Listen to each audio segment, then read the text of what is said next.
Previously, on Apprentice of the Force! You're Yoda. Come, I mean you no harm. A Jedi's strength flows from the Force, but beware of the dark side. Anger, fear, aggression, the dark side of the Force are they. It's fine and dandy. You must unlearn what you have learned. No, no, no, no, no, no, no, no, no, no, no, no, no, no. Screw you, Yoda. No, you can't do that. Oh, he's right there. No! There's something not right here. I feel cold. Death. That place is strong with the dark side of the Force. A domain of evil it is. In you must go. What's in there? Only what you take with you. Into the cave. Oh, snap. I just had a vision, Master Yoda. Through the Force, things you will see. Other places, the future, the past. I saw a city in the clouds. Friends you have there. They were in pain. It is the future you see. Future, will they die? Difficult to see. Always in motion is the future. I've got to go see them. I've got to go to them. Decide you must how to serve them best. If you leave now, have them you could. Screwed the Yoda voice. Alright, they have fought and suffered. I can't keep the vision out of my head. They're my friends. I've got to help them. You must not go.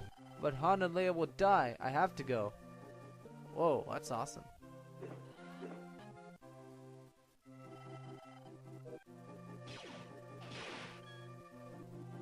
What's happening, YouTube? We are here for the next installment of Tusken Plays Apprentice of the Force. And as you saw in the previous episode, from my very nifty intro, we finished Dagobah.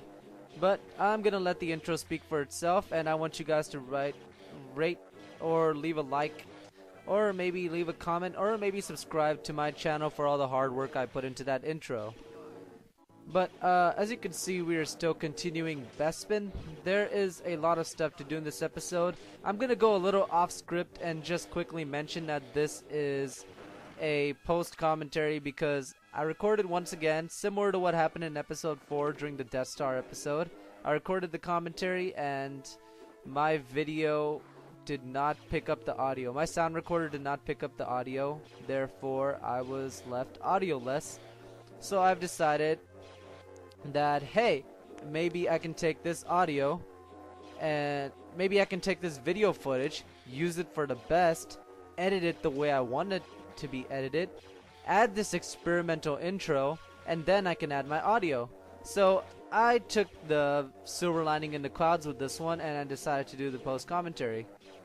Now these probots were a lot of trouble in this episode.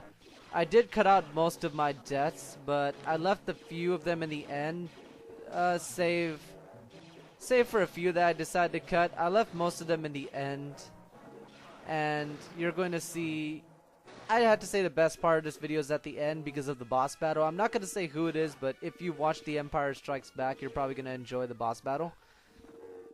But other than that, I hope you guys enjoy the intro. I put a lot of work into that intro, and I'm probably going to do it for more videos to come, even though that decreases my output a lot because I already put at least 2 or 3 hours into editing these videos the way I want them to. So, no, maybe that's an overstatement, but I do put a lot of work into my videos right now. Even though I only use Movie Maker, not something like Camtasia or maybe Final Cut Pro, Adobe Premiere. I'm just a simple guy making simple videos on YouTube using free stuff, with the occasion of fraps, of course. But other than that, all my stuff is free. I use fraps, Windows Movie Maker, and for my custom thumbnails, which I'll be including later on, I use Photoshop. And yes, I did decide to monetize my videos. I haven't actually monetized them, if you're thinking that, because I did look up the list. I would never, some people have told me to go ahead and monetize your videos, and if YouTube has a problem with their videos, then they will unmonetize it automatically. But I don't want to take a chance with my account standing, and I've decided that I want to make my videos a sort of non-profit thing at the moment. At least for the next year, next few months or so.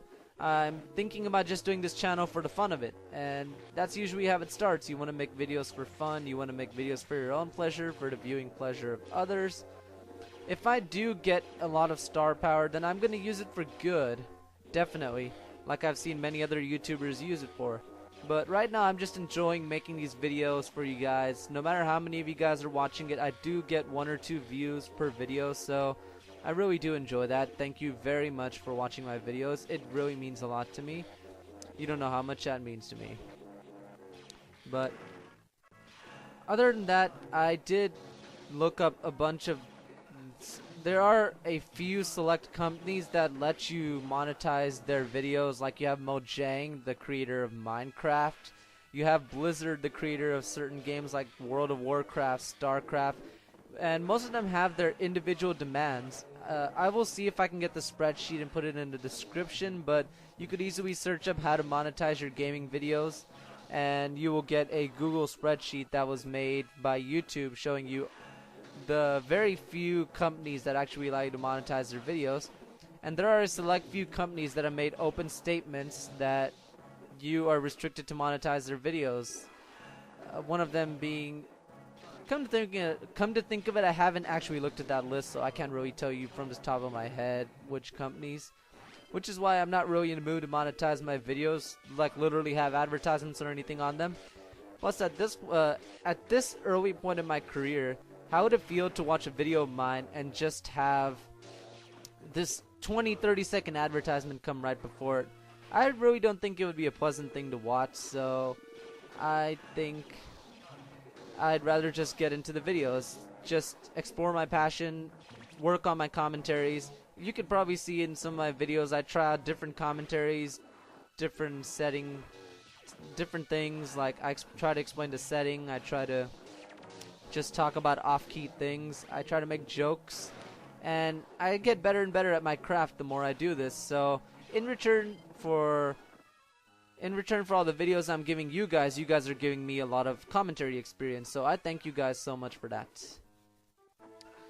Now, there are a bunch of other companies that haven't made any official statements, a few famous ones being Disney Interactive Studios, LucasArts, you know, creator of Star Wars games such as these. They haven't made any official statements on whether you can monetize their videos, nor have they made any restrictions. So, those, for me, the assumption is if they haven't made any statements, if any statements haven't been made, then that likely means that they do not want you to monetize their videos without their respective permissions. But, that would mean that you had to actually email the company, maybe email the game development department or whatever department there is, and ask them if you want if you can monetize your videos to actually make money. But for me, the only reason I monetize my channel is for the custom thumbnails. I didn't quite know how custom thumbnails came before, but then I did a Google search on it, and I figured out that only people who monetize their videos or full YouTube partners can make custom thumbnails. And for me, I am really good at my Photoshop work, so the opportunity to use Photoshop to make professional thumbnails, make my channel feel more refined, is an opportunity I would love to take. Now, as you saw in this video, there was a fade out. There was a change to another clip. That is where I made the cut for a few. In fact, I died 4 or 5 times in this video. This video was originally 25 minutes long. You have the 1 minute and 40-second intro. And before I made the cuts, the video was actually 36 minutes long. So, if I said this video was going to be over 30 minutes in the Tusken Gentleman, the bulletin, then I lied. I definitely lied because I made a few select cuts. You can see here this little matrixy effect is one of the best parts of the game. I didn't utilize it that much like I did over here because it would usually turn against my favor, or I just wasn't good enough at it to deflect the fire in time. So I had a few bad moments. There are certain parts in these Bestman stages where you just don't get enough health packs, and that really frustrates me. Maybe it's just me having a frustrating time with those particular parts of the Bespin stage. You have those few pinch moments that this game is made, but they can't get everything to perfection because this game was made in rush development. It was just a game for ages 10 and up, you know, your blast 'em up kind of platformer kind of game that's based off Prince of Persia, clearly. But, hold on, I got a cough. A little snot on that one, but see, the problem with doing my Yoda voice is it really hurts my throat sometimes and makes me want to cough. And that actually, while it doesn't seriously hurt my throat, it does give me a new form of respect for the actor who voiced Yoda. Because, man oh man, that is a hard voice to do. And you could saw my voice, it lapsed in the intro quite a few times. Except in the, on the previous episode of Star Wars Apprentice of the Force. I can't quite get the laugh. I used to be able to do the laugh pretty well, but ever since I hit puberty, it just hasn't worked out. I am now a post-adolescent, so yep. And man, are these probots frustrating. If you try to attack, if you try to swipe at them, the only way you can actually get these guys is if you do a double jump in time, or if you corner them in the wall during some of these cutscene battles, is what I like to call them. These cutscene battles happen very often, and if you get these probots stuck near the wall, then they will have nowhere to go, and you will be able to defeat them. Now, this is surprising how well my commentary is. I seem to do post-commentary a lot better than live commentary, but the reason I stick with live commentary is because I like to have live reactions. If you do post-commentary and you've seen these things before, then you're like, I've been there, done that. You just want to get off topic like I am right now about monetization and a few other topics and just kind of ramble on. But if you actually do a live commentary, then you get to portray your reactions in real time, so that kind of puts the audience in the loop of the video. It kind of brings them in. But that's just my personal opinion. Some people like to do both post commentaries, live commentaries. Most YouTubers do live commentaries because they're you have certain types of games like horror games and stuff where you need to do a live commentary because people need to see your scary reactions. But it all works out for the best. It depends on what your personal style is. For me, I will do mostly live commentaries, but I can do a post commentary if it fits the situation that I'm in right now. And it looks like we're about 10 minutes into this video right now. So, woo! Man. Alright, so at this point, I'm not quite sure how much of the Bespin stage is left. There's about 14 minutes left in the video. There's about 9 minutes of the Bespin stage total, but I wasn't actually sure when I made this video how much was left. They really overstretched this stage, and while I thought that was fun, it did get repetitive seeing the same backgrounds again and again. They could have at least changed up the background a little bit. You're seeing the same white, but sometimes it looks fresh like Dagobah, and I think that's honestly your personal opinion, what kind of background you like, but I would have loved to see them change it up a little bit. Have like the sun setting down or something like that, like it did in the movies, or show the sun down by reflecting a yellowish glow on these white buildings every time there's a window nearby. But there are no windows nearby over here, so they did make a slight noticeable change there. Now I'm just rambling on. Now another thing I want to... There you go, window. Now another thing I want to talk about is the fact that I'm going to India next week, in actually 6 days, and that I won't be making any videos during the time I'm in India, which is why I'm rushing... Which is why I was in a rush to finish The Empire Strikes Back, because I wanted to at least get that episode done, and then come home and BAM! Finish episode 6. And I'd be done with this Let's Play. So you guys could watch this entire Let's Play.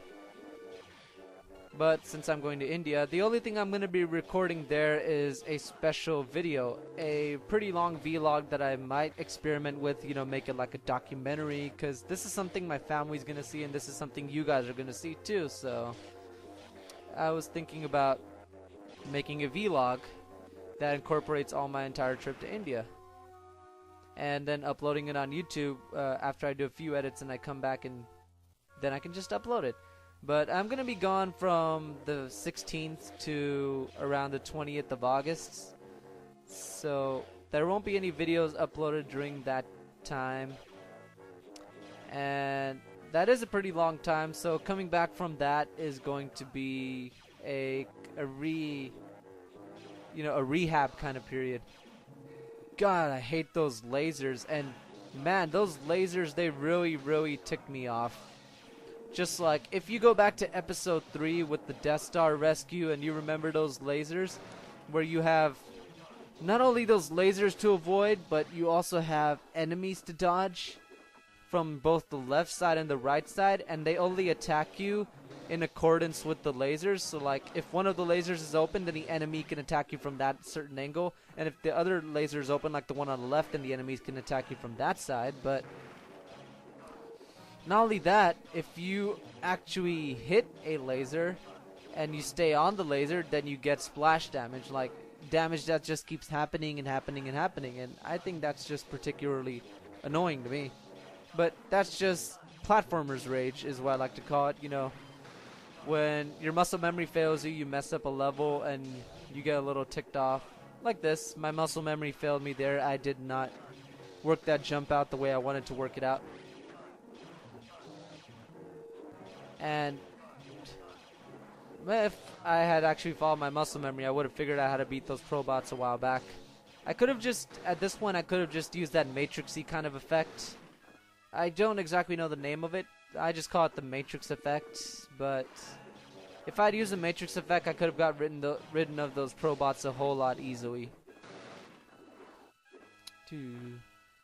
I would love to see a sequel to this game, honestly. It is one of the best platformers for the Game Boy Advance. Even for the graphics are pretty good for the Game Boy Advance, and then you've got the Prince of Persia type of gameplay, which I think is pretty awesome.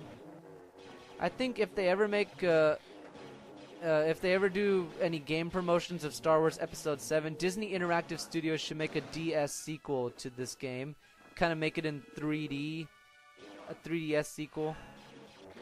Give it some 3D spunk or something like that, and give it its own originality, and base it off of Episode 7, where you're playing as some different characters from Episode 7.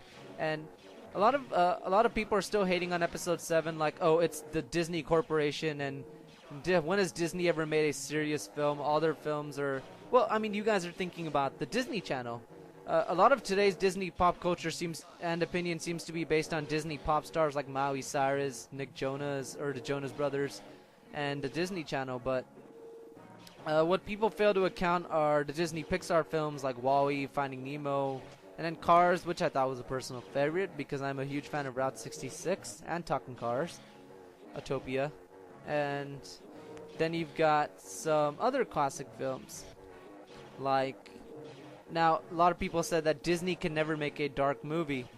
And remember that it's not necessarily Disney that's intervening on this. Even though they have some creative control, most of the control is going to our very own J.J. Abrams, who directed a Star Trek franchise so far. And excuse me. And if you watched Into Darkness, I thought that was actually, for me, that was an improvement over the original film. The original 2009 Star Trek film. But that's a whole nother story. I think that J.J. Abrams is more than qualified. I think that Michael Amdt, ADMT, I believe his last name is, the screenplayer of Toy Story 3, is more than capable. The scriptwriter, that is. And then you've got the screenplayer, the screenwriter. I don't remember his name. The guy who wrote the screenplay for Raiders of the Lost Ark and The Empire Strikes Back. When you've got him on board, you know it's going to be a really good film. But sometimes it is, on the flip side, it is known that sometimes even the best directors, when they get back together with the best screenplayer, the best scriptwriter, it doesn't turn out to be necessarily the best film. Sometimes it'll get a negative reception, and this is the thing that worries a lot of fans about Star Wars Episode 7. They think that if Disney intervenes too much, then even the best screenplayer, even the best scriptwriter, even the best director isn't going to make a good film. And a lot of spark was added to the fire when Disney was casting apparently the Sprouse twins, or the Spouse twins, the stars of The Sweet Life of Zack and Cody, as I believe the Skywalker twins, but my sources are credible, so don't quote me on that. And people were thinking, oh, what's next? Are they going to cast Maui Cyrus as young Leia? Zac Efron as young Luke Skywalker in flashbacks?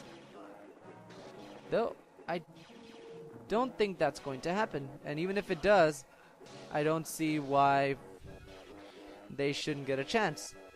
And besides, if this film, Episode 7, doesn't work out, then it is likely that the next film might work out if they learn from their mistakes. Now, we have seen past live-action failures from Disney before. More than recently, you had Pirates of the Caribbean on Stranger Tides, and then you had Prince of Persia, the Prince of Persia movie. I can't believe I didn't think of that first, thinking this game was based off Prince of Persia.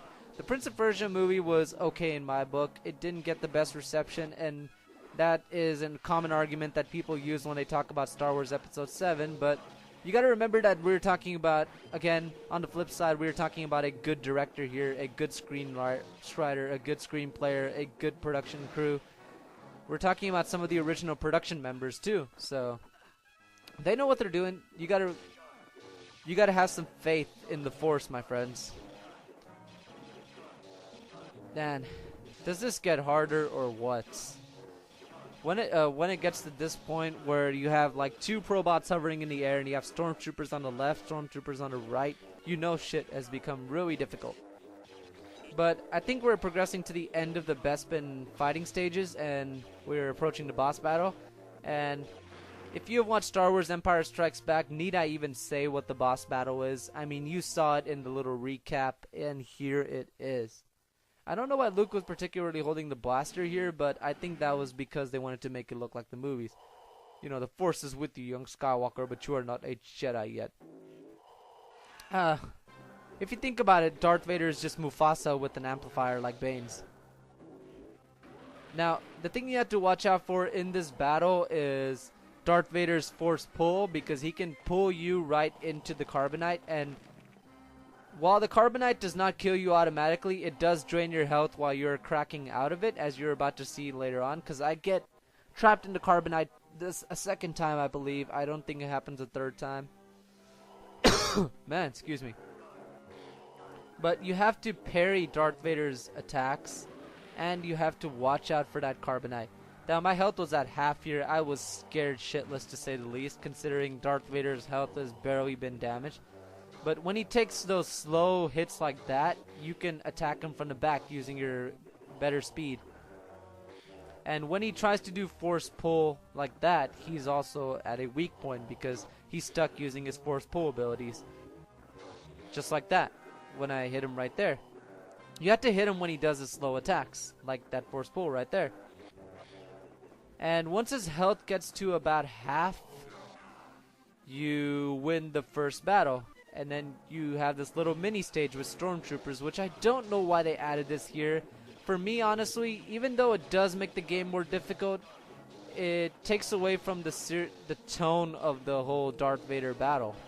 If they had added this in the movie, it honestly would have ruined the cinematic experience created by The Empire Strikes Back, where, oh, Luke goes down, and as he's going to find Darth Vader, a bunch of stormtroopers and probots attack him. Now, how does that sound in a screenplay?